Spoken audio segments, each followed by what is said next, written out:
বিষয়টা বুঝলাম না, একটু ক্লিয়ার করে বলেন ভাই।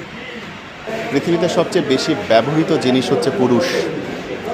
যেই দিন একটা শিশু জন্মায়, দেখবা মেয়েটা যখন কিশোরী থেকে যখন নারী হয়, তখন সে তার মায়ের শাড়ি পায়, বোনের গহনা পায়, বান্ধবীর লিপস্টিক পায়। আর একটা ছেলে যখন বড় হয়, তখন বাবার ঋণ পায়, ভাইয়ের দায়িত্ব পায়, স্বামীর কর্তব্য পায়।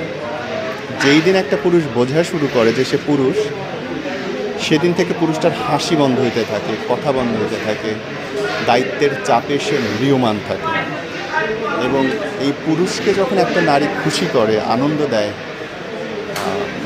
সেটা আসলে তুলনা হয় না। কিন্তু আমাদের দুর্ভাগ্য যে আমাদের পারিবারিক বোঝাপড়া এত কম যে আমরা ওই আনন্দের মুহূর্তগুলো কম পাই, দুঃখের মুহূর্তগুলোই বেশি পাই। এবং পুরুষের কান্নায় আসলে শব্দ হয় না, চোখের জল অনেক পড়ে, তাকায় থাকবে কিন্তু ভেতরটা পুরো শেষ হয়ে যাবে, ভাই, টের পাবে না।